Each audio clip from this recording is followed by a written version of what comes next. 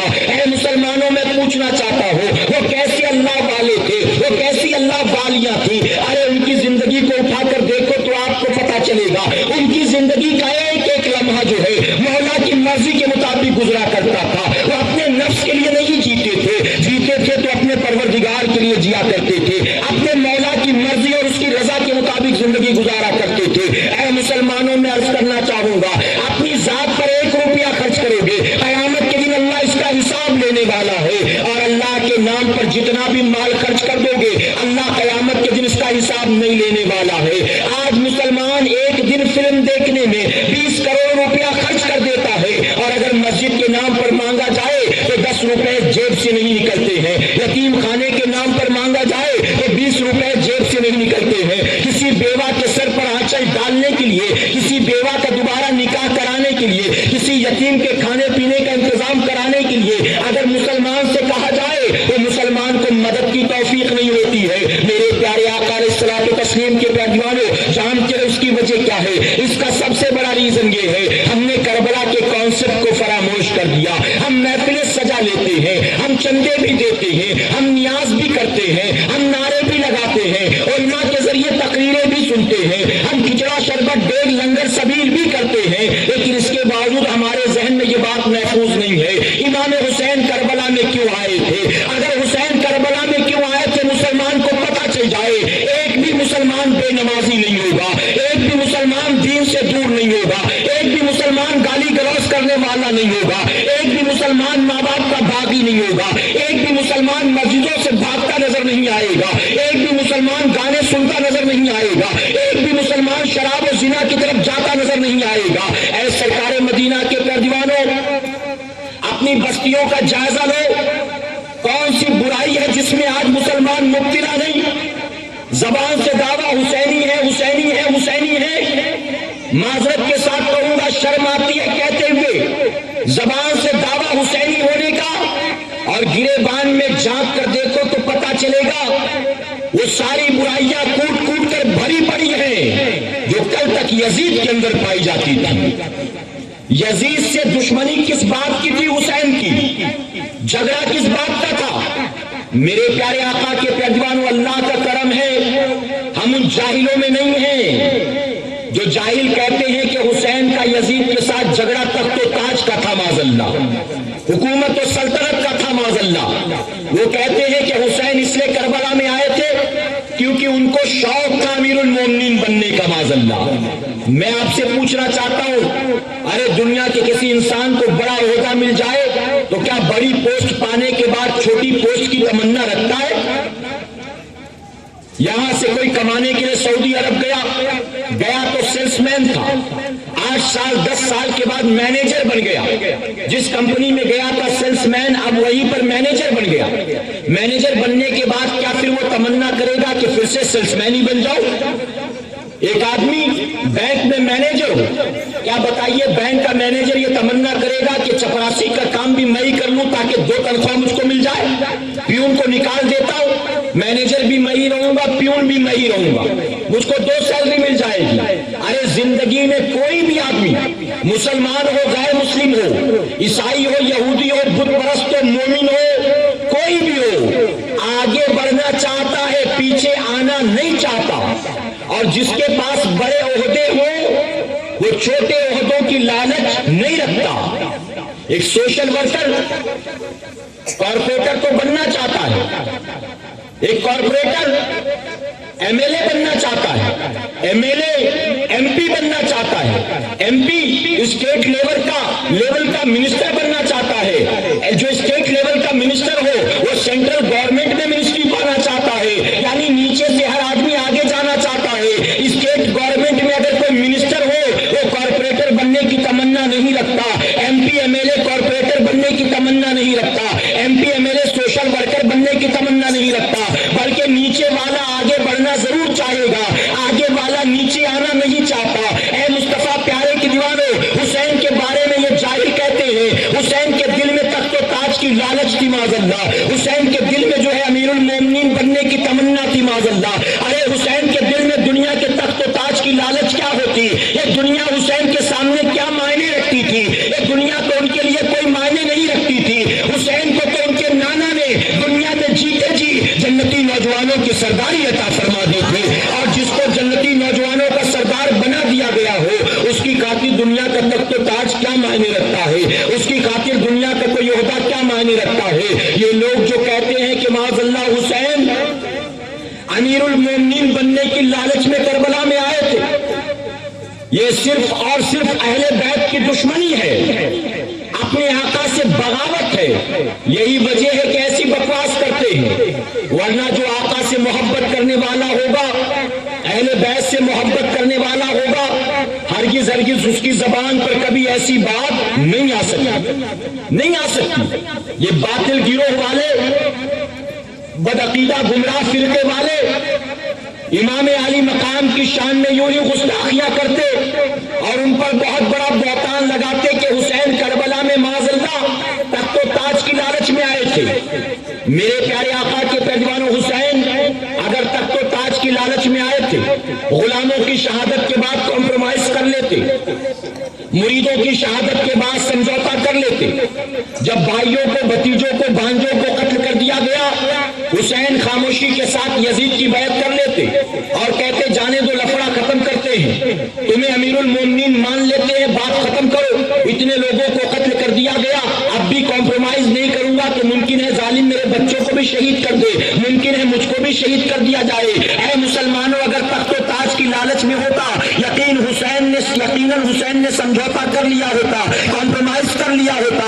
حسین نے تو آخری وقت تک وہی کیا جس کو کہہ کے وہ نکلے تھے، جس کا وعدہ انہوں نے کر لیا تھا۔ حسین نے جب یزید نے بیعت کی ضد کی تھی، اسی وقت حسین نے کہہ دیا تھا کہ حسین جو ہے اپنا سر تو دے سکتا ہے، اپنا ہاتھ نہیں دے سکتا ہے، اور حسین نے یہ ثابت کر کے بتا دیا کہ انہوں نے اپنا ہی سر نہیں دیا بلکہ ننھے بچوں کا بھی قتل ہو گیا، ان کو بھی شہید کر دیا گیا۔ حسین نے سب کچھ گوارا کیا، اپنی گردن کٹانا گوارا کر لیا، لیکن یزید پلید کے ہاتھ میں بیعت کرنا گوارا نہیں کیا۔ اے مصطفیٰ پیارے کے دیوانوں، یزید کے اندر جو برائیاں تھی ڈھکی چھپی برائیاں نہیں ہیں، بلکہ اس کی برائیاں ساری کی ساری واضح ہیں۔ بڑی بڑی کتابیں تاریخ کی اٹھا کر دیکھ لو، جانتے ہو حافظ ابن کثیر جنہوں نے اپنی کتاب البدایہ والنہایہ میں باقاعدہ یزید کا سارا کچا چپا بیان کر دیا۔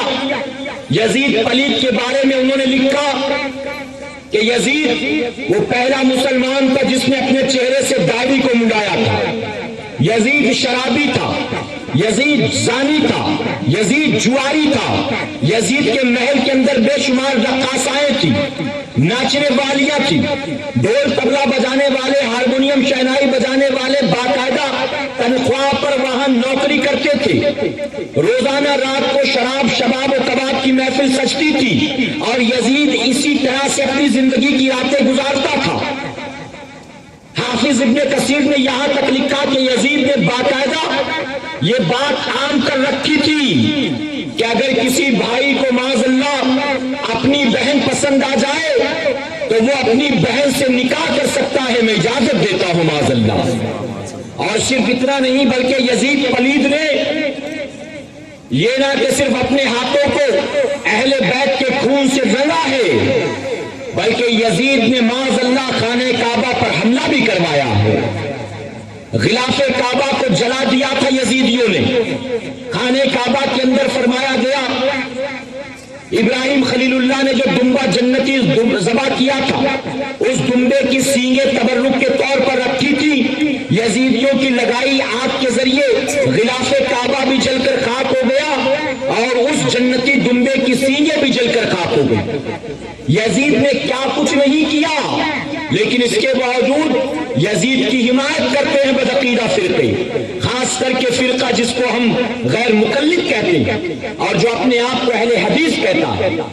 اہل حدیث، میں تو انہیں مشورہ دیتا ہوں، یہ پوری طاقت لگا کر یزید کو جنتی ثابت کرتے ہیں، پوری طاقت، پورا گروہ لگا ہوا ہے یزید کو جنتی بنانے میں۔ کبھی اپنی کتابوں میں اسے معاذ اللہ امیر المومنین لکھتے، کبھی اپنی تقریروں میں معاذ اللہ اسے رضی اللہ تعالیٰ کہتے۔ میں کہتا ہوں یزید سے اتنی محبت ہے تو تم کچھ تبدیلی کیوں نہیں کرتے اپنے گروہ کے اندر؟ یزید سے اتنی محبت ہے تو اب تم اپنا نام بدل کر اہل حدیث سے اہل یزید کیوں نہیں رکھ لیتے ہو؟ اہل یزید رکھ لو، یہ نام تمہارے لیے زیادہ سوٹیبل ہوگا کہ دیکھنے والوں کو بھی پتہ چل جائے گا یہ یزید کے حمایتیوں کی گروہ ہے۔ اے مسلمانوں، ایسے یزیدیوں سے علم نہ ہو تو بحث مت کرو۔ یہ پورے بالوں پر کی طاقت لگا کر کہتے یزید جنتی، یزید جنتی، یزید جنتی معاذ اللہ، اور جانتے بدعقیدہ نے اپنی کتاب کے اندر یہاں تک لکھا ہے معاذ اللہ حسین اگر کربلا میں بچ بھی گئے ہوتے تو حسین کو قتل کر دینا واجب تھا معاذ اللہ۔ پوچھا گیا ایسا کیوں؟ تو اس نے کہا شریعت کا حکم یہ ہے کہ جو خلیفہ وقت سے بغاوت کرتا ہو، جو وقت کے خلیفہ کا باغی بن جاتا ہو، اس کو قتل کر دینا واجب ہے۔ تو حسین نے چونکہ معاذ اللہ خلیفہ وقت امیر المومنین یزید سے بغاوت کی تھی معاذ اللہ، اس لیے حسین کو قتل کر دینا واجب تھا معاذ اللہ۔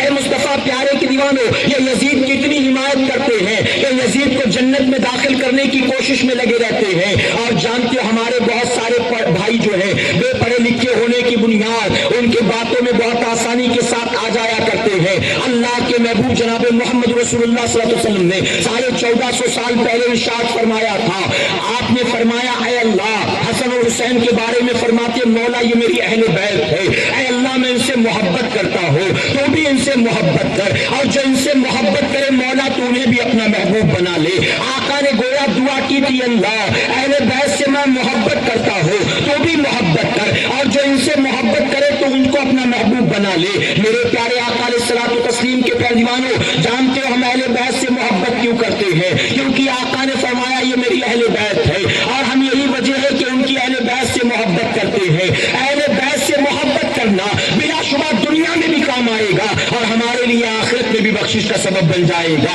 آخرت میں بھی نجات کا سبب بن جائے گا۔ ہم ان یزیدی گروہ والوں سے، ہم ان یزیدیوں سے بحث نہیں کرتے، بلکہ ہم سے اگر یہ ٹکرائیں تو ہم صرف انہیں اتنا کہتے ہیں تم یزید کو جنتی بنانے کی کوشش میں لگے ہو، ہم دعا کرتے ہیں تمہارے حق میں اللہ قیامت کے دن تمہیں اسی جنت میں پہنچا دے جس جنت میں تمہارا امیر مومنین یزید جانے والا ہے، اور اللہ ہم کو قیامت کے دن اس جنت میں داخل کر دے جس جنت کا سردار اللہ کے حبیب نے اپنے نواسے حسین کو بنایا ہے۔ ہمیں یہ حسین کی جنت مبارک ہو، اے یزیدیوں تمہیں یزید کی جنت مبارک ہو، قیامت کے دن تم یزید کے ساتھ ہوں گے اور ہم سنی قیامت کے دن امام علی مقام کے ساتھ ہوں گے۔ آقا نے 1450 سال پہلے فرمایا تھا اے میرے صحابیوں جو جس سے محبت کرے گا کل بروز قیامت اس کو اسی کے ساتھ اٹھایا جائے گا۔ الحمدللہ ہم اہل سنت والجماعت کے لوگوں کو قیامت کے دن اٹھایا جائے گا تو نبی کی آل کے ساتھ اٹھایا جائے گا، غوث و خواجہ کے ساتھ اٹھایا جائے گا، امام جعفر صادق امام زین العابدین کے ساتھ اٹھایا جائے گا،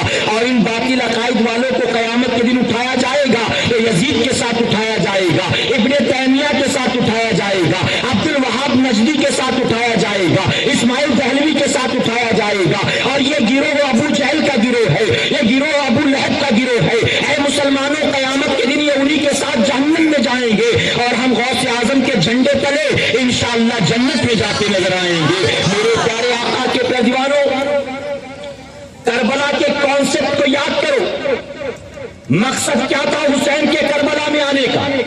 آج بہت معذرت کے ساتھ کہوں گا ہم کچڑا بناتے ہیں، آج دین میں بھی ہر بات کو لے کر کمپٹیشن ہو گیا، مقابلہ کرتے ایک دوسرے سے۔ ارے نیکیوں کے معاملے میں ایک دوسرے سے کمپٹیشن کرنا یہ باعث ثواب ہے، ثواب کا کام ہے، لیکن یہ کیا ہوا؟ قربانی کا مہینہ آیا تو ایک مدرسے والے انتظار کرتے کہ فلاں مدرسے والے پہلے اعلان کر دے فی حصہ کتنا ہوگا تب ہم اپنا اعلان کریں گے۔ وہ 1200 کریں گے تو ہم 1100 کریں گے، وہ 1100 کریں گے تو ہم 1000 کریں گے۔ بتائیے ہوتا کہ نہیں ہوتا؟ یہ کمپٹیشن دین کے معاملے میں۔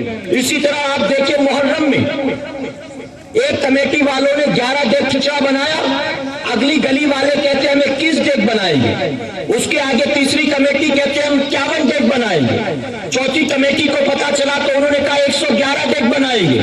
کون سا اپنی جیب سے پیسہ جانا ہے؟ کون سا اپنے باپ کا مال خرچ ہونا ہے؟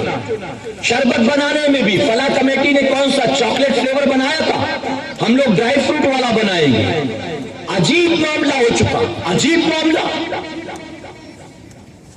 اس آبادی میں موجود دکانداروں سے جبرن پیسہ وصولا جاتا ہے، جبرن دال چاول اور اناج وصولا جاتا ہے۔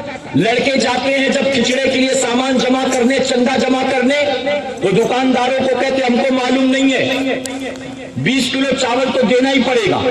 اگلی دکان میں جا کر کہا کچھ معلوم نہیں، کھچڑا بنا رہے ہیں، 1 گونی گیہوں بھجوا دینا۔ اگلی دکان میں گئے، کہتے کچھ معلوم نہیں ہے، پرسوں شربت بنانا ہے، 20 کلو شکر تو دینا ہی پڑے گا۔ ایسے ہی ہوتا ہے کہ نہیں ہوتا بتاؤ؟ گھروں میں جا کر وصول کرتے، دکانوں میں جا کر جبرن وصول کرتے، اور دکاندار بھی سوچتا ہے سال بھر دھندا کرنا ہے، کون ان کے منہ لگے، کون ان کے؟ اور یہ کام کرتا ہم نے کبھی امام صاحب کو نہیں دیکھا کہ مسجد کے امام صاحب نکلتے ہو کھچڑے کے لیے چندہ جمع کرنے، مسجد کے امام صاحب نکلتے ہو شربت کے لیے شکر جمع کرنے، کھچڑے کے لیے دال چاول جمع کرنے۔ یہ کام کون کرتا ہے؟ برا مت مانیے، یہ کام وہ کرتا ہے جو سال بھر دین کا 1 پیسے کا کام نہیں کرتا ہے، جو سال بھر 1 پیسے کا دین کا کام نہیں کرتا، وہی یہ سارا کام کرتا ہے، وہی یہ سارا کام کرتا ہے۔ اور دکاندار بھی سوچتے دے دو ان کو، کون ان کے منہ لگے، آوارہ لوگ ہیں، لکھے لوگ ہیں، دے دیتا ہے۔ میں پوچھنا چاہتا ہوں یہ جو آپ نے کیا ہے، کیا اس آپ کے عمل سے حسین راضی ہوں گے؟ آپ نے دکاندار پر جبر کیا ہے، آپ نے دکاندار پر ظلم کیا ہے، اس نے دل پر پتھر رکھ کر مجبوراً آپ کو دیا ہے، تو آپ نے تو وہ کیا ہے جو یزید کرتا تھا، اور دکاندار نے تو وہ کیا ہے جو امام حسین کر رہے تھے۔ یزید کا کام جبر کرنا، حسین کا کام صبر کرنا۔ حسین نے یہی کہا تھا تو ظالم ہے جبر کرے گا، میں صابر ہوں صبر کروں گا۔ دیکھتے ہیں تیرے جبر کی انتہا ہوتی ہے کہ میرے صبر کی انتہا ہوتی ہے۔ فائنلی ہوا کیا؟ اگرچہ میدان کربلا میں گردن حسین کی کٹ گئی، لیکن کوئی قیامت تک یہ نہیں کہے گا حسین فیل ہو گئے، بلکہ گردن حسین کی کٹی، لیکن اللہ نے حسین ہی کو کامیابی عطا فرمائی۔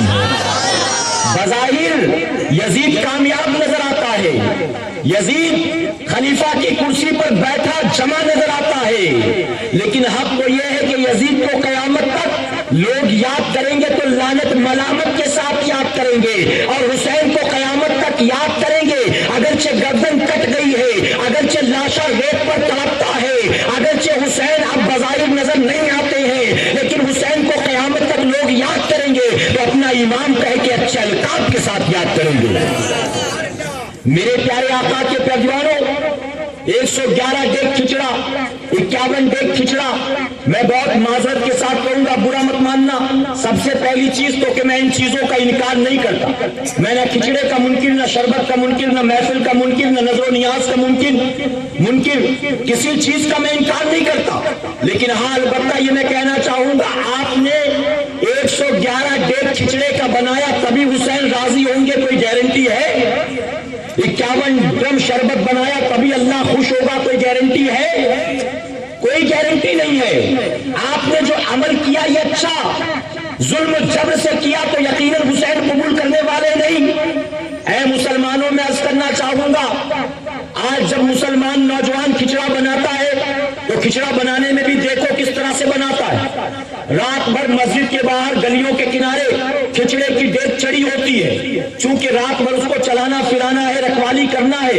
یہی وجہ ہے کہ رات بھر جاگنے کے لیے کھچڑے کے ڈیگ کے بغل میں کیرم بھی لگا دیا جاتا ہے، کہیں کرکٹ، کہیں ٹینس، کہیں کیرم۔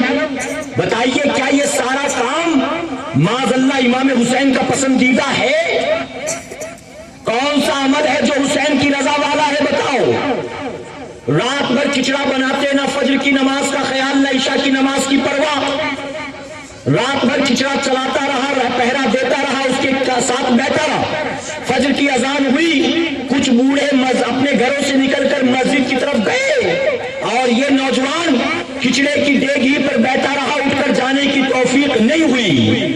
سمجھتا ہے ان بوڑھوں کمزوروں ریٹائرڈ لوگوں کو اللہ کے سجدے مجھ جنت میں لے کر جائیں گے اور مجھ کو کھچڑے کا ڈیگ جنت میں لے کر جائے گا، مجھ کو شربت کا ڈرم جنت میں لے کر جائے گا۔ میرے پیارے آقا کے پیروانوں، یہ سارا عمل باعث ثواب ہے، لیکن نمازیں چھوڑ کر سال میں ایک بار نہیں روزانہ کھچڑا بنا لو، ہرگز اللہ راضی ہونے والا نہیں، ہرگز امام حسین خوش ہونے والے نہیں ہیں۔ 111 ڈیگ کھچڑے کی بنائی آپ نے، بڑے صاحب کمال ہو گئے۔ ارے میں تو کہنا چاہتا ہوں کہ 111 ڈیگ کھچڑے کی نہ بنائی ہوتی، کاش کتنا اچھا ہوتا ایک ڈیگ کھچڑے کا بنایا ہوتا، شہدائے کربلا کے نام نذر کر دیا ہوتا، اور 110 ڈیگ کے کھچڑے کا پیسہ جو بچ گیا تھا اس 110 ڈیگ کھچڑے کے پیسے سے اپنی جوگیشوری کی سرزمین پر موجود بیواؤں کے گھر کا سال بھر کا راشن بھرا دیا ہوتا، یتیم بچوں کے اسکول کی فیس بھر دی ہوتی، کسی غریب کو دکان بھاڑے پر دلا دیا ہوتا، کسی غریب کو رکشہ دلا دیا ہوتا، ارے کسی غریب کے کھانے پینے کا انتظام کرا دیا ہوتا۔ ایک دن تم نے کھچڑا بنا کر ہزاروں لوگوں کو کھلا دیا، اس سے کئی گنا زیادہ پسندیدہ عمل اللہ کے نزدیک یہ ہوتا کہ کسی غریب کے گھر کا سال بھر کا تم نے راشن بنا دیا ہوتا۔ اور کھچڑا کھانے بھی کون آتا ہے؟ وہ آتے ہیں جن کے اپنے گھروں میں کھانے پینے کا سامان موجود ہے۔ ارے کاش تو نے کسی بیوہ کا خیال رکھا ہوتا، کسی یتیم کا خیال رکھا ہوتا، کاش تو نے شہدائے کربلا کی یاد میں کوئی ایسا کام کیا ہوتا جو کام بنیادی تھا، جو کام بنیادی تھا، قیامت تک لوگوں کے کام آتا۔ امت مسلمہ ایک ایک روپے کو پریشان، اور ہمارے یہاں سال بھر میں 10 دن جب یہ آتے محرم کے، بہت سے لوگ تعزیہ داری کرتے ہیں، تعزیہ داری، اور تعزیہ داری کے نام پر کیا ہوتا ہے؟ قوم اعلیٰ حضرت عظیم البرکت نے اس پر باقاعدہ تحقیق کر کے کتاب لکھی اور کہا کہ بادشاہ تیمور لنگ نے تعزیہ داری کا دروازہ کھولا تھا۔ ہندوستان میں سب سے پہلے تعزیہ داری شیعہ بادشاہ تیمور لنگ نے شروع کی، اس پر شیعہ عمل کرتے رہے، لیکن دھیرے دھیرے خرافات دیکھ کر، نفسانی خواہشات کو وہاں پورا ہوتا دیکھ کر سنی بھی اس طرف بہ نکلا، اور نتیجہ یہ ہوا کہ آج شیعہ جتنا تعزیہ داری کرتا ہے اسی کے ساتھ کندھے سے کندھا ملا کر بالکل برابری میں سنی بھی تعزیہ داری کرتا نظر آتا ہے۔ امام احمد رضا خان فاضل بریلوی کو مانتے ہو؟ سنو میرے امام کا فتویٰ۔ کسی پوچھنے والے نے پوچھا تھا تعزیہ دیکھنے جانا کیسا، تو جانتے بریلی کے تاجدار نے کیا فرمایا؟ فرماتے تعزیہ دیکھنے جانا تو دور کی بات، اگر تعزیہ سامنے سے گزر رہا ہو تو ذمہ داری بنتی ہے کہ اپنی آنکھوں کو پھیر لیا کرو، آنکھیں پھیر لو۔ یہ بریلی کے تاجدار کا فتویٰ ہے، اور ہم باقاعدہ بیوی بچوں کو سجا دھجا کر لے جاتے تعزیہ دکھانے کے لیے۔ یہ علاوہ جو کودتے ہیں، ایک گڑھا کھود کر اس میں آگ لگا دیتے، اس پر کودتے ہیں، یہ کہاں سے ثابت ہے؟ کربلا کے میدان میں علاوہ کون کود رہا تھا؟ حسین کود رہے تھے معاذ اللہ، علی اکبر کود رہے تھے معاذ اللہ۔ یہ کہاں سے مل گیا کھیل تماشا تمہیں؟ یہ کہاں سے آئی گندی گندی رسمیں تمہیں مل گئی؟ کہاں سے مل گئی؟ ڈھول بجانا کہاں سے ثابت ہے بتاؤ؟ عاشورے کے دن یہ ڈھول جو بجایا جاتا ہے کہاں سے ثابت ہے؟ ارے مجھے تو شرم آتی، ولیوں کا عرس مناتے ہو، عرس کا کانسیپٹ کیا ہے یہی نہیں پتا ہے۔ جب عرس کے لیے سندل لے کر چلتے ہیں تو دیکھو کیا حال ہوتا ہے چلنے کا۔ کون سا خرافات ہے جو پایا نہیں جاتا ہے بتاؤ؟ کون سا خرافات ہے جس میں مسلمان مبتلا نہیں ہوتا بتاؤ؟ بڑے بڑے اسپیکر لگا دیا جسے کہتے ڈی جے سسٹم، قوالی بج رہی ہے، لڑکے معاذ اللہ ناچ رہے ہیں۔ ارے جن کی بارگاہ میں چادر لے کر جا رہے وہ بھی یہی سب کرتے تھے؟ یہ سب ان کا پسندیدہ عمل ہے کیا؟ یہ سارا کا سارا خرافات ہے، ساری کی ساری شیطانی حرکتیں ہیں۔ ہرگز ایسا کرنے سے نہ اللہ کے ولی راضی ہوں گے اور نہ اللہ راضی ہونے والا ہے۔ شیطان نے تمہیں ایسی غلط غلط رسموں میں مبتلا کر رکھا ہے کہ مسلمان اس سے نکل ہی نہیں پاتا ہے، اور یہی مسلمان جو زندگی بھر خرافات میں مبتلا رہتا ہے، کسی وہابی دیوبندی کے ہتھے چڑھ گیا، اس نے اس کا برین واش کیا، ہم سمجھاتے رہے، زندگی بھر نہیں سمجھا۔ کسی وہابی دیوبندی نے برین واش کر دیا، ان کی جماعت میں شامل ہو گیا، تو واپس آنے کے بعد کہتا ہے میں تو بہت بڑا گناہ گار اور سیاہ کار تھا، اب اللہ نے میری آنکھیں کھولی اور اللہ نے مجھ کو ہدایت عطا فرمائی۔ کہتا کہ نہیں کہتا؟ بتاؤ۔ آ کر کہتا اللہ نے مجھ کو ہدایت دے دی، اب تو میں نمازی بن گیا، اب تو قرآن کی تلاوت کرنے والا بن گیا، ورنہ پہلے تو میں خرافات کرتا تھا۔ میں پوچھنا چاہتا ہوں یہ جتنا خرافات ہم کر رہے ہیں، کیا ہمارے علماء نے اس میں سے کوئی چیز جائز قرار دی ہے؟ اعلیٰ حضرت عظیم البرکت وقت کے مجدد نہیں، مجدد اعظم، آپ نے بے شمار کتابیں لکھی، اور کتنی کتابیں جانتے ہو؟ 2 4 8 10 نہیں، بلکہ علماء نے تحقیق کر کے بتایا کہ اعلیٰ حضرت عظیم البرکت کی ٹوٹل زندگی، ٹوٹل ایج اور آپ کی زندگی بھر لکھی کتابیں دونوں کو کمپیئر کرتے ہیں تو پتہ چلتا ہے کہ امام احمد رضا خان فاضل بریلوی رضی اللہ عنہ ہر 4 گھنٹے میں امت مسلمہ کو ایک نئی کتاب دیتے نظر آ رہے ہیں۔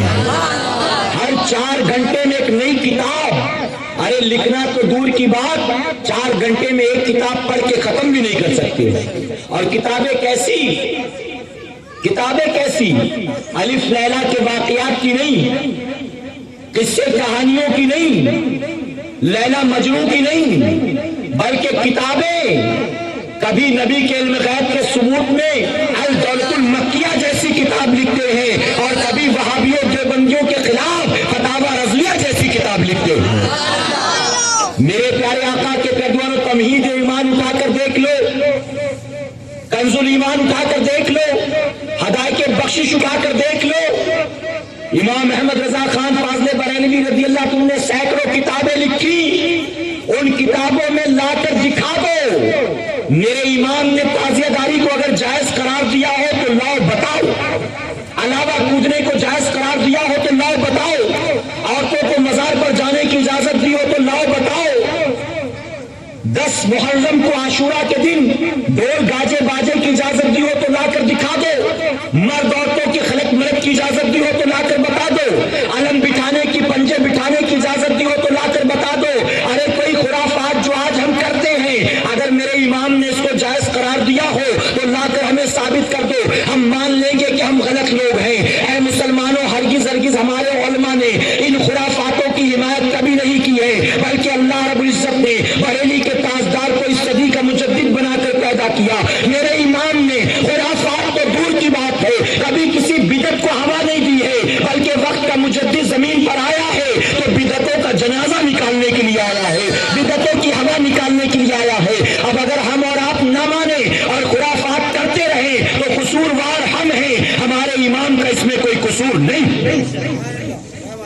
یہ جو کچھ کرتے ہو، کیا اعلیٰ حضرت عظیم البرکت نے اس کی اجازت دی ہے؟ بتاؤ۔ خرافات ہم کریں، گالی ہمارے امام کو دی جائے، اور ہماری حرکتیں دیکھ کر جب 10 محرم کو ڈول بجاتے ہم تو بدعقیدہ کہتا دیکھو یہ بریلوی جا رہا ہے، جب مزار پر جا کر چادر میں منہ ڈال دیتے ہم تو بدعقیدہ کہتا دیکھو یہ بریلوی لوگ ہیں، جب عورتوں کو لے کر قبروں پر پہنچ جاتے ہم تو فوراً انگلی اٹھا کر کہتا دیکھو یہ بریلوی لوگ ہیں۔ ارے یہ بریلویوں کا کام نہیں ہے، یہ جاہلوں کا کام ہے۔ سچا پکا بریلوی وہ ہے، سچا پکا مسلک اعلیٰ حضرت کا ماننے والا وہ ہے جو نفس کی پیروکاری نہیں کرتا ہے بلکہ بریلی کے تاجدار کے فرمان پر عمل کیا کرتا ہے۔ محفلیں سجانا جائز، نظر و نیاز کرنا جائز، قرآن خوانی کرنا جائز، کھچڑا بنانا، شربت بنانا جائز، سبیلے لگانا جائز، یہ سارے عمل جائز ہیں، قرآن و سنت کے مطابق ہے۔ یقیناً اللہ تمہیں بھی ثواب دے گا، شہدائے کرب و بلا کو بھی انعام دے گا، لیکن اس کے علاوہ ہٹ کر جو سب کرتے ہو نا، ان میں کوئی عمل شریعت و سنت کے مطابق نہیں۔ میرے پیارے آقا علیہ الصلوۃ والتسلیم کے پیروانوں، امام عالی مقام سے اگر محبت کرتے ہو تو صرف 10-11 روزہ محبت نہ رہے بلکہ پوری زندگی امام حسین سے محبت کرو، کہو انشاءاللہ پوری زندگی۔ اور پوری زندگی محبت سے مراد یہ کہ زندگی گزرے تو نفس کے مطابق نہ گزرے تو امام حسین کے مطابق گزرے۔ یزید کیا کچھ کرتا، آج بتاؤ مسلمان وہی سب کرتا ہے کہ نہیں کرتا؟ آج کے دور کے مسلمان کو کسی نچنیے گویے کے طریقے پر چلنا ہو تو خوشی خوشی چلتا.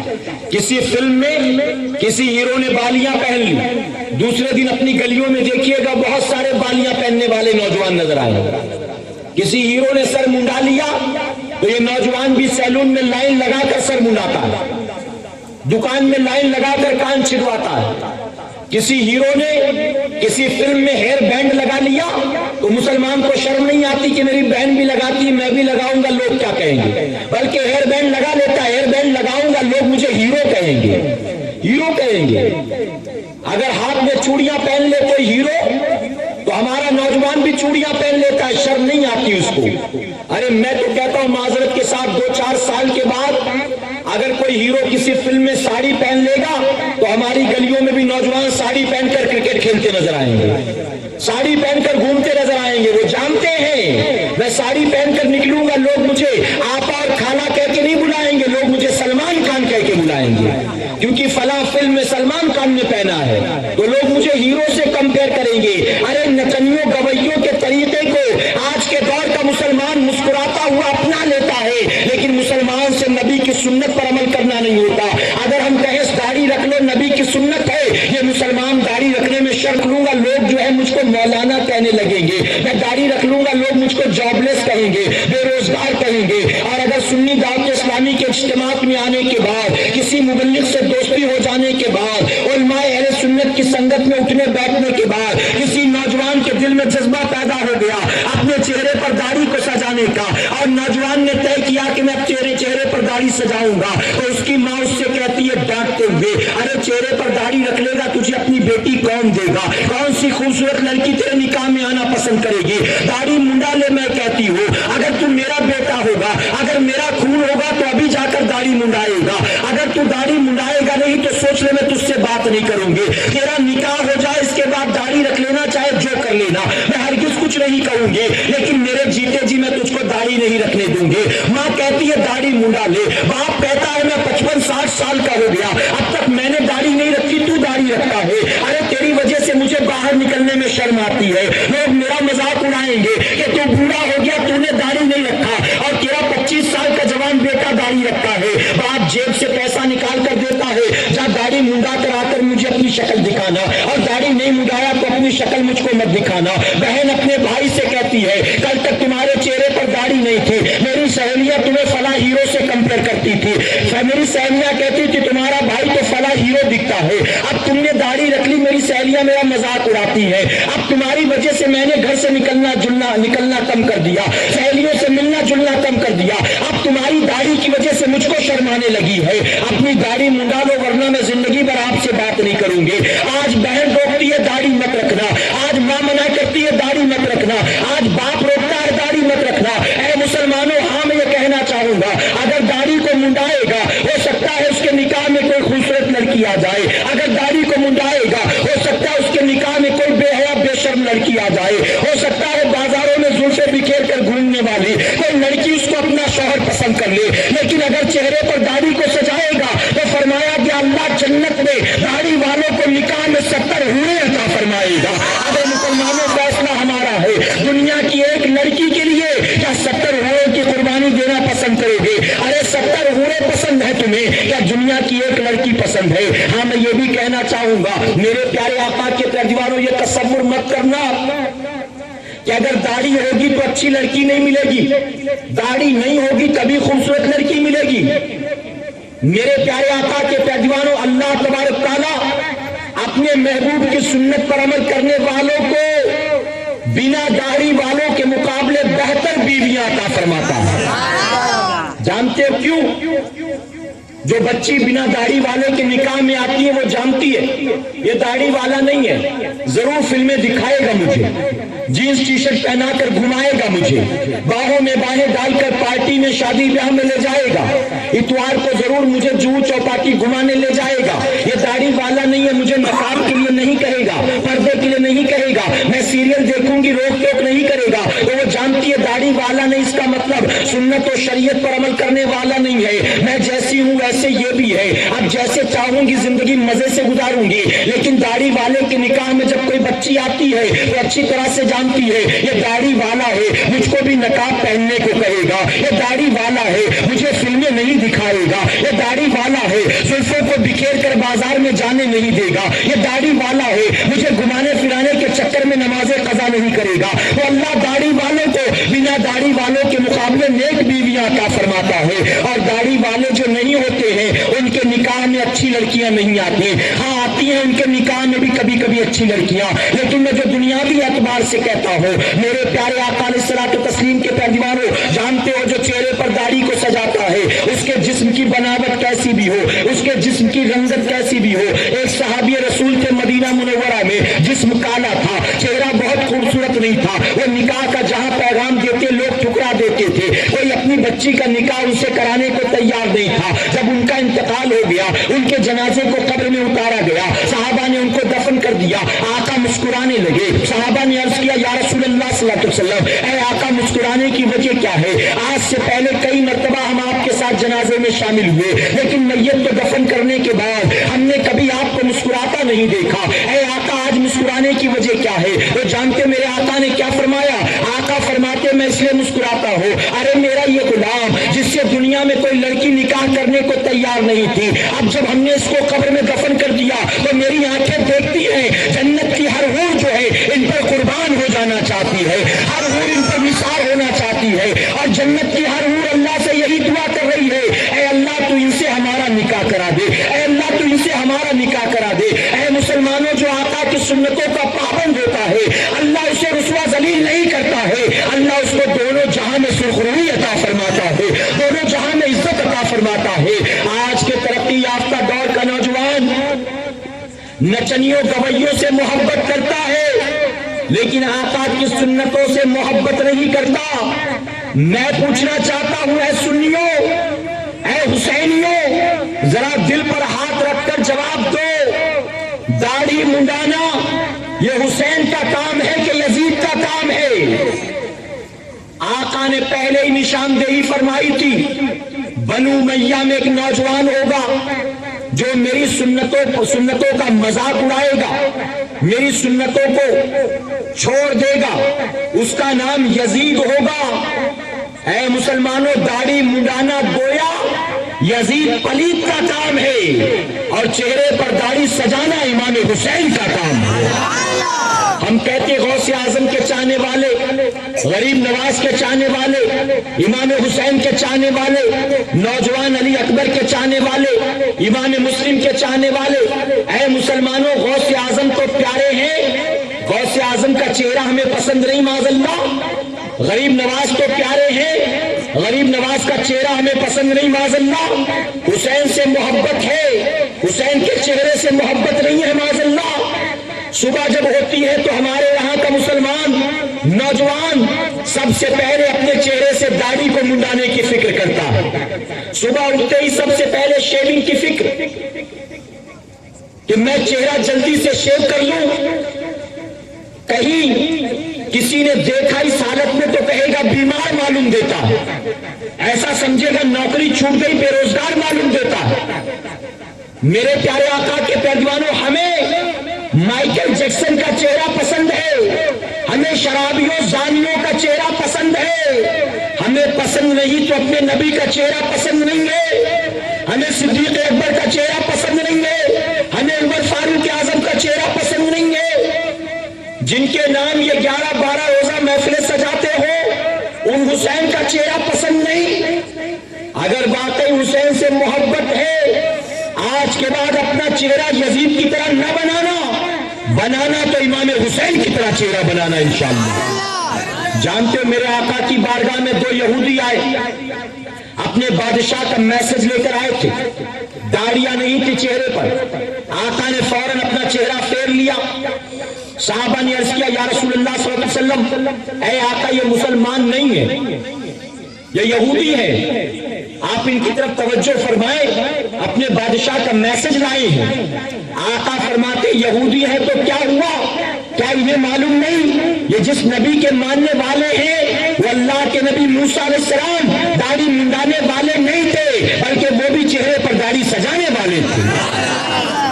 اے مسلمانوں، یہاں تک فرمایا گیا کہ قبر کے اندر ایک داڑھی والا گیا، ایک بنا داڑھی والا گیا، دونوں گنہگار و سیاہ کار، دونوں کے پاس کوئی نیکی نہیں۔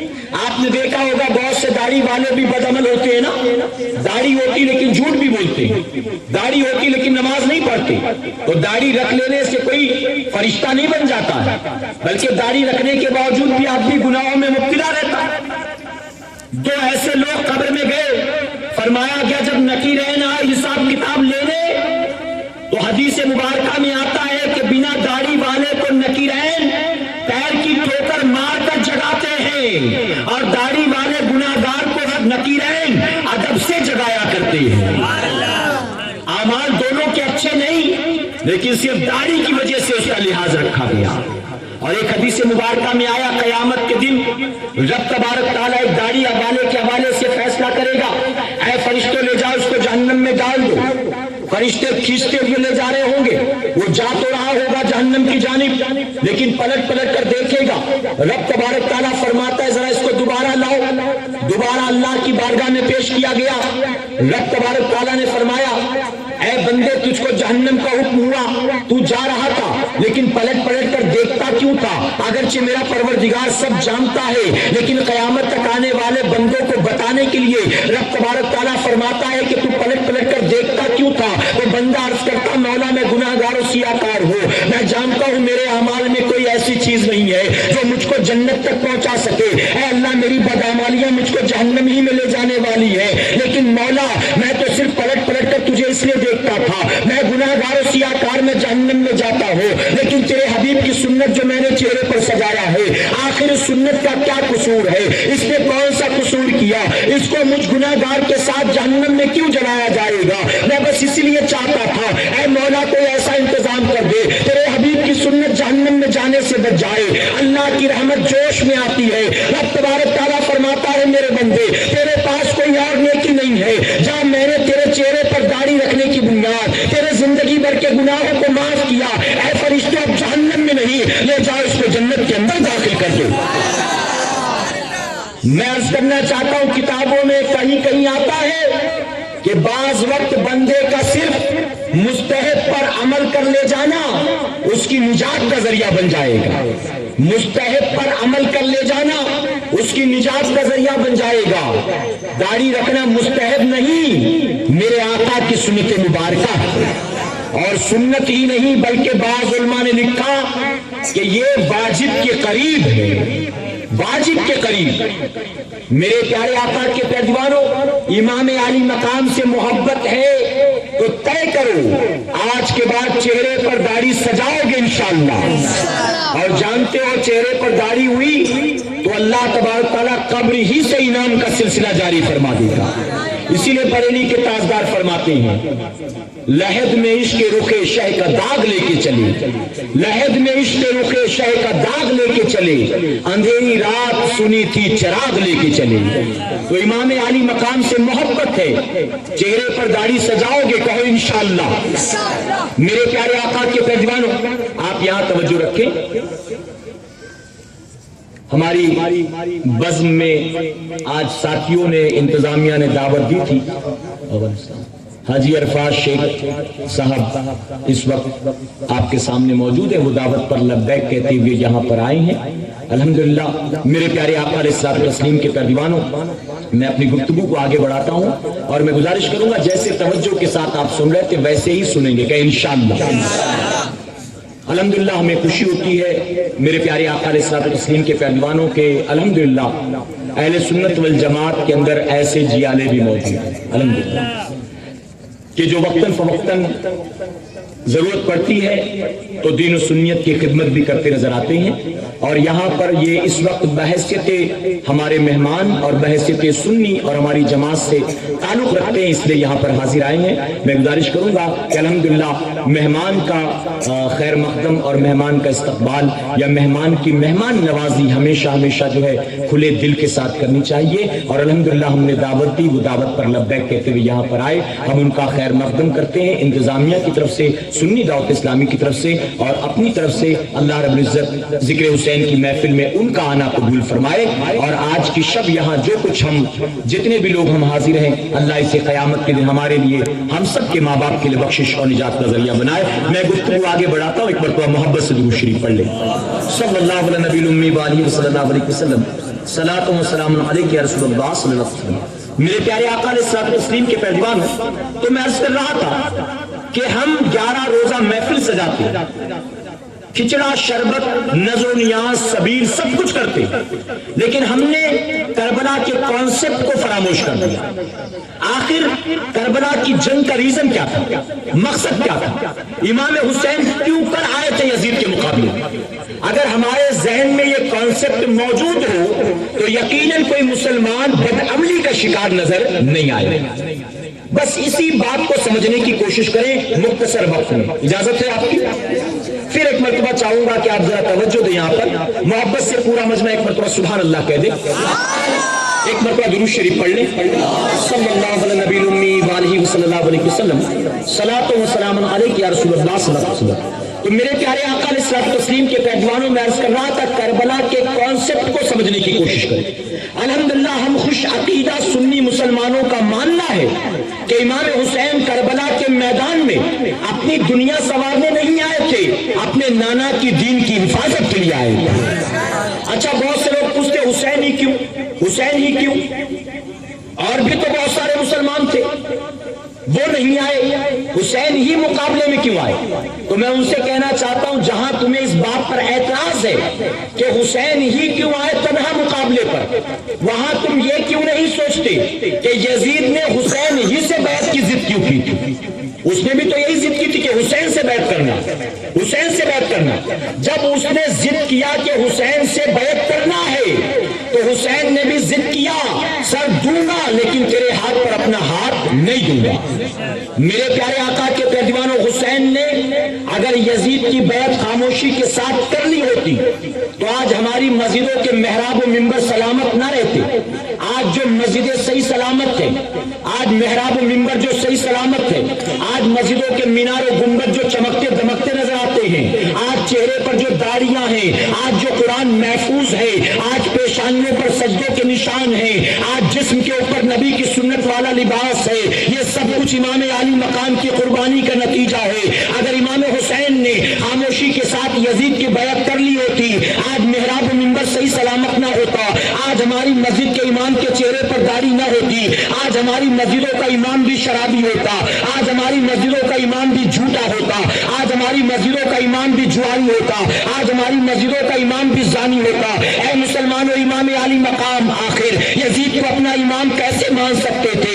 یزید کو امیر المومنین کیسے مان سکتے تھے؟ امام حسین کی آنکھوں نے اپنی آنکھوں نے دیکھا تھا، کبھی میرے آقا نے اس منبر کے اوپر کھڑے ہو کر خطبہ پڑھا تھا، کبھی صدیق اکبر نے اس مصلی پر کھڑے ہو کر بحیثیت امیر المومنین امامت فرمائی تھی، کبھی اسی مصلی پر سیدنا عمر فاروق اعظم کو حالت نماز میں زخمی کیا گیا، حالت نماز میں شہید کیا گیا، کبھی عثمان غنی اس مصلی پر تھے، کبھی مولا علی اس مصلی پر تھے، کبھی حضرت امیر معاویہ اس مصلی پر تھے۔ جتنے لوگوں نے میرے آقا کے بعد خلافت کی ذمہ داری بخوبی انجام دی ہے، ہر کوئی جو ہے سنتوں کا پابند تھا، ہر کوئی شریعت کا پابند تھا، ہر کوئی خوف خدا میں رہنے والا تھا، ہر ایک کی زندگی مولا کی مرضی کے مطابق گزرتی تھی۔ لیکن یزید پلید تنہا وہ تھا جو شریعت پر عمل نہیں کرتا تھا، سنتوں پر عمل نہیں کرتا تھا۔ یزید شراب پیتا تھا، یزید جھوٹ بولتا تھا، یزید زنا کرتا تھا، یزید جوا کھیلتا تھا، یزید بندروں کا ناچ دیکھتا تھا، یزید معاذ اللہ بھائی بہن کی شادی کو جائز قرار دیتا تھا۔ حسین کیسے گوارا کر سکتے تھے ایک ایسے بے عمل آدمی کو میں اپنا امام مان لو،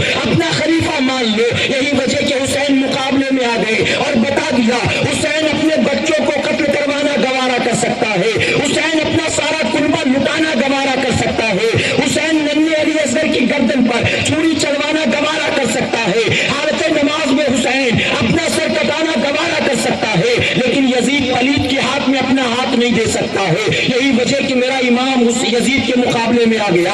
اے سرکار مدینہ علیہ الصلوۃ والتسلیم کے پہلوانوں، کربلا کے کانسیپٹ کو سمجھنے کی کوشش کرو۔ حسین تخت و تاج کی لالچ میں نہیں آئے تھے، حسین جو ہے خلافت کی لالچ میں نہیں آئے تھے، حسین جو ہے امیر المومنین بننے کی لالچ میں نہیں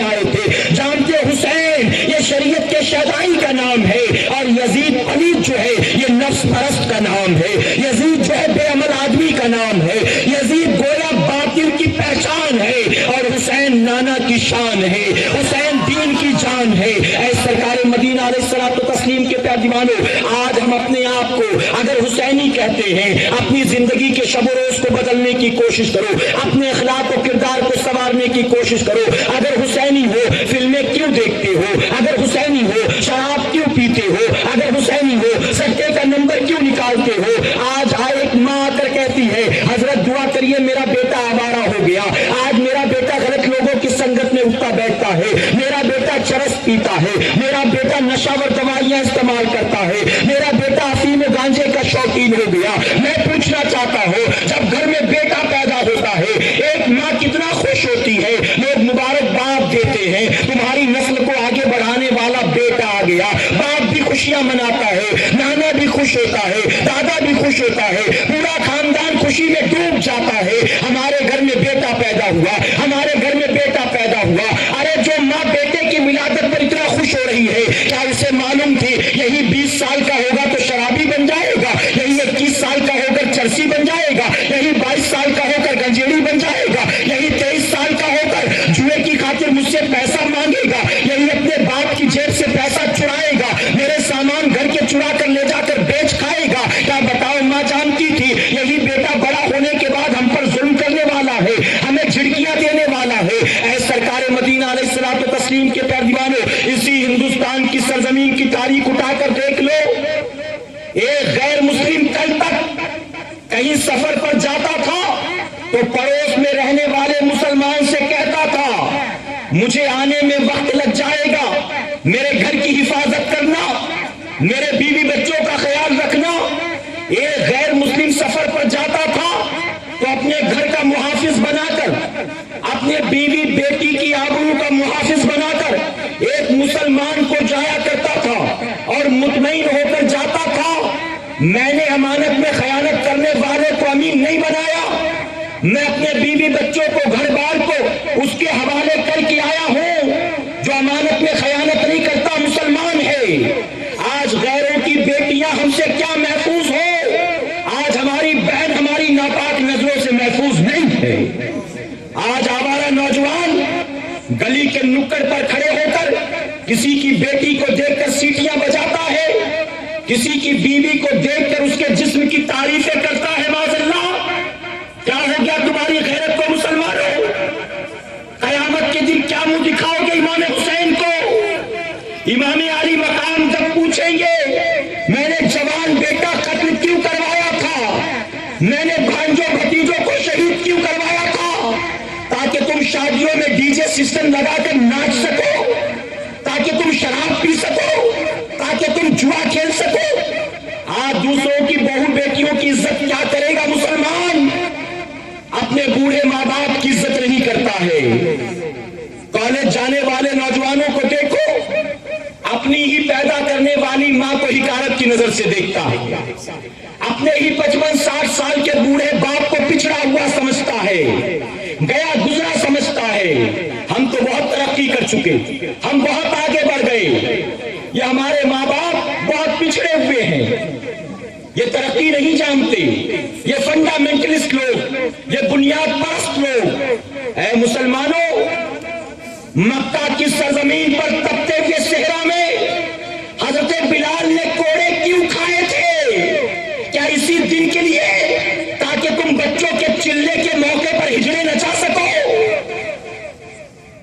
صدیق اکبر کو طواف کعبہ کے وقت ظالموں نے گھیر کر اتنا مارا کہ لہو لہان ہو کر بے ہوش ہو کر گر گئے۔ کیوں تکلیفیں برداشت کی تھی ابو بکر صدیق نے؟ اسی لیے تاکہ تم دوسروں کی بیٹیوں کو بائک پر بٹھا کر لورس پوائنٹ پر لے جاؤ گھمانے۔ آج کیا ہو گیا مسلمان کو؟ نہ مسلمان نوجوان کی عزت محفوظ، نہ مسلمان نوجوان لڑکی کی عزت محفوظ۔ مسلمان لڑکیوں کو دیکھو، نقاب پہن کر نکلتی ہیں کالج کے نام پر، کون سا خرافات ان کے اندر نہیں پایا جاتا؟ جواب دو۔ نقاب سے جسم ڈھک گیا، آنکھوں میں حیا باقی نہیں رہی، اخلاق و کردار میں شرم باقی نہیں رہا۔ نقاب تو پہنا ہے، لیکن ریلوے اسٹیشن پر دیکھو، چار دوستوں کے ساتھ مذاق مستی جب کرتی ہیں، بات آ جائے تو ہنستے ہنستے تالی بجانے کے لیے ہاتھ بھی آگے پھیلا دیتی ہے، پورے جسم کو ڈھانک رکھا نقاب میں، لیکن جو حیا اندر ہونی چاہیے وہ باقی نہیں ہے، جو حیا آنکھوں میں ہونا چاہیے باقی نہیں ہے۔ آج اس کے ساتھ بائک پر بیٹھ کر گھوم رہی، کل اس کے ساتھ بائک پر بیٹھ کر گھوم رہی، یہ مسلمان لڑکیوں کی پوزیشن۔ نقاب پہن کر تم فلمیں دیکھتی ہو، نقاب پہن کر تم کسی پکنک اسپاٹ پر، کسی لورز پوائنٹ پر، کسی غیر محرم کی باہوں میں باہیں ڈال کر ایسے خرافات کا دعویٰ کرتی ہو، حضرت فاطمہ سے محبت کا دعویٰ کرتی ہو۔ بتاؤ تمہارا کوئی عمل حضرت فاطمہ کی طرح ہے؟ حضرت زینب کے سر سے یزیدیوں نے دوپٹہ جب چھینا تھا، حضرت زینب کی آنکھوں سے آنسو بہہ نکلے تھے۔ یہ وہ ایسے سر تھے، یہ وہ اللہ کے حبیب جناب محمد رسول اللہ صلی اللہ علیہ وسلم کے خاندان کی مقدس بیٹیاں تھی، جن کے سر کے بالوں کو کبھی بنا دوپٹے کے آسمان کے سورج نے نہیں دیکھا تھا۔ جب یزیدیوں نے دوپٹہ چھینا، آنکھوں سے آنسو بہہ نکلے۔ آج ہماری عورتیں سر سے دوپٹہ نکال کر آلریڈی گھومنے نکل جاتی ہیں۔ شادی بیاہ میں جانا ہو تو دیکھو ان کے سجنے سورنے کا عالم، اللہ اکبر۔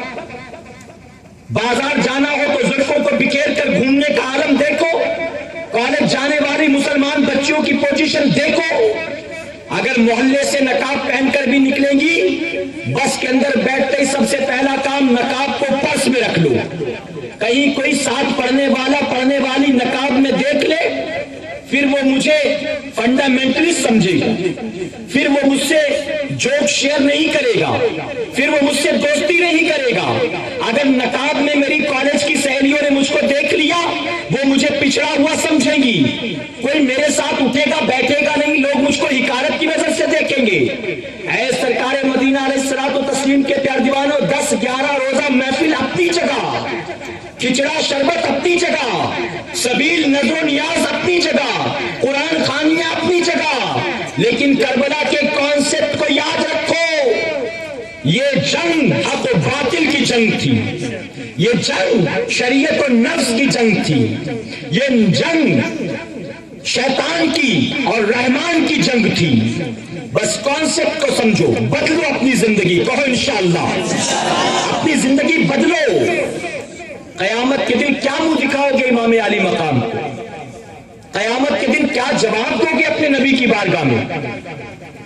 آج جب خرافات کرتے ہو، میرے پیارے آقا علیہ الصلوۃ والتسلیم کے پیار دیوانوں، بہت معذرت سے کہوں گا، ایک جگہ بارات نکلی، بارات کے آگے بینڈ باجے والے اور لڑکی کا باپ خوش ہو کر پیسے لٹا رہا۔ جب آخر میں بینڈ باجے والوں نے کاؤنٹ کیا تو لڑکی کے باپ نے پورے راستے میں تقریباً 25,000 روپے لٹائے۔ 25,000 روپے۔ ہم نے پوچھا کیا کاروبار ہے اس کا؟ تو لوگوں نے کہا فلموں میں جنریٹر بیچتا ہے۔ تو میں نے کہا ٹھیک ہے، یہ کمائی اسی لائق تھی کہ نچنیوں گویوں پر لٹایا جاتا ہے، یہ کمائی اسی لائق تھی۔ ارے 25,000 روپے صرف بینڈ باجے والوں پر لٹاتے ہو، اور کسی بیوہ کے لیے مانگا جائے، کسی یتیم کے لیے مانگا جائے، کسی مسجد کی تعمیر کے لیے مانگا جائے، کسی غریب کی اسکول کالج کی فیس کے لیے مانگا جائے، تو یہ مسلمان دل پر پتھر رکھ کر 10 روپے نکالتا ہے۔ 10 روپے۔ آج اپنی اولاد کو کانوینٹ اسکول میں پڑھانے کے لیے تم ہر مہینے ہزاروں خرچ کرتے ہو، لیکن قرآن پڑھانے کے لیے تمہیں 50 روپیہ بھی خرچ کرنا بار گزرتا ہے۔ 50 روپیہ خرچ کرنا بھاری گزرتا ہے، بھاری پڑتا ہے۔ میرے پیارے آقا کے پیار دیوانوں، غلط روش کو چھوڑ دو، پلٹ آؤ، توبہ کرو اللہ کی بارگاہ میں، گناہوں سے توبہ کرو، نیکیوں کا دل میں جذبہ پیدا کرو، کہو انشاءاللہ۔ اور آخر میں کہوں گا، آج یہاں جتنے موجود ہیں، ہماری مائیں بہنیں بچیاں جو سن رہی، سب عہد کریں، سب سے پہلے 5 وقت نماز کی پابندی کریں گے انشاءاللہ، اور محبت سے کہیں، میں جمعہ کا وعدہ نہیں لے رہا ہوں، ہوش و حواس میں سنیں، 5 وقت کا وعدہ لے رہا ہوں۔ جو 5 وقت پڑھنے والے ہیں، پھر ایک مرتبہ موقع دیتا ہوں، عرش کے فرشتے گواہ ہیں، جو 5 وقت نماز آج کے بعد پڑھیں گے کہیں انشاءاللہ۔